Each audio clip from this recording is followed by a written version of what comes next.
श्रीमद् भगवद गीता अध्याय 2 सांख्य योग। संजय ने कहा, 1। जब श्री कृष्ण ने देखा कि अर्जुन करुणा और दया से भर गया है, उसकी आंखों में आंसू हैं और वह शोक से व्याकुल हो चुका है, तब उन्होंने उसे सांत्वना दी। भगवान श्री कृष्ण ने कहा, 2। हे अर्जुन, यह अनमोल क्षण में तुम्हें यह निराशा कहां से आई है? यह न तो तुम्हारे लिए शोभनीय है और न ही स्वर्ग में तुम्हारी प्रसिद्धि को बढ़ाएगी। यह तुम्हारे वीरत्व के विपरीत है। 3। हे पार्थ, तुम इस दुर्बलता को त्यागो, क्योंकि यह क्षत्रिय के योग्य नहीं है। इस छोटे हृदय को छोड़कर उठो और युद्ध के लिए तैयार हो जाओ। अर्जुन ने कहा, 4। हे मधुसूदन, मैं भीष्म और द्रोण जैसे महान आचार्यों के विरुद्ध कैसे बाण चला सकता हूं? वे मेरे गुरु हैं और उनका सम्मान मेरे लिए सर्वाधिक महत्वपूर्ण है। 5। हे गोविंद, मुझे उनसे लड़ने से प्राप्त राज्य और सुख की कोई इच्छा नहीं है। मैं इसे न करने में ही अपनी भलाई समझता हूं। अर्जुन की दुविधा। 6। हम यह नहीं जानते कि कौन विजयी होगा, हम या वे। जो भी हो, मैं यह देख रहा हूं कि यह युद्ध हमारे लिए घातक हो सकता है।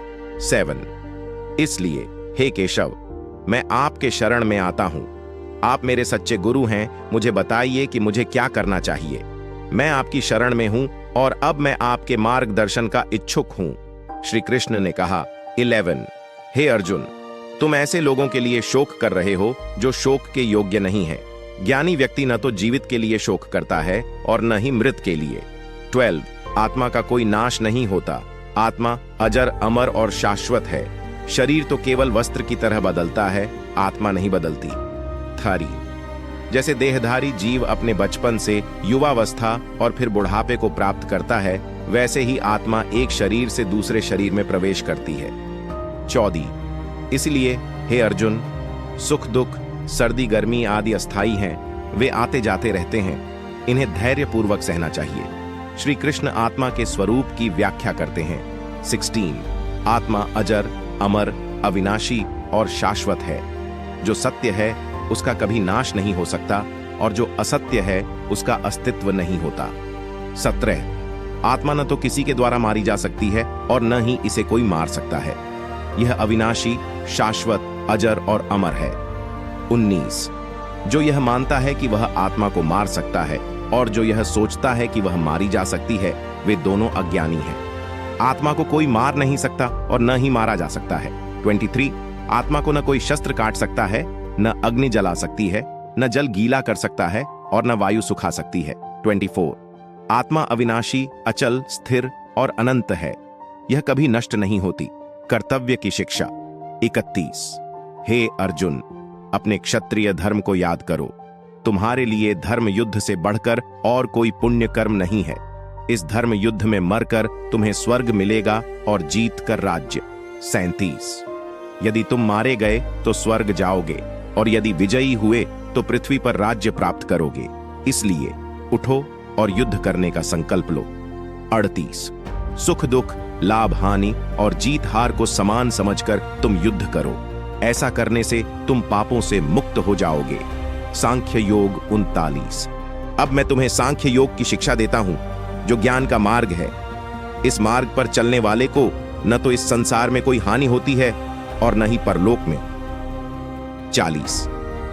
इस ज्ञान में आरंभ किए हुए कर्म का नाश नहीं होता। थोड़ा सा भी इस ज्ञान में प्रवृत्त होने से व्यक्ति महान भय से मुक्त हो जाता है। कर्म योग 47। तुम्हारा अधिकार केवल कर्म करने में है, फल पर नहीं। इसलिए तुम कर्म करो, लेकिन फल की चिंता मत करो। न कर्म के फल की कामना करो और न अकर्मण्यता में आसक्त हो। 50। योगी वह है जो संभव से कर्म करता है। वह सफलता और असफलता में एक असमान रहता है। अर्जुन का प्रश्न।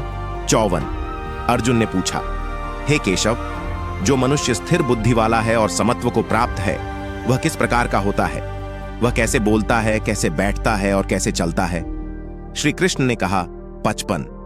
जब व्यक्ति सभी इच्छाओं का त्याग कर देता है और आत्मा में संतुष्ट रहता है, तब वह स्थिर बुद्धि कहलाता है। 57।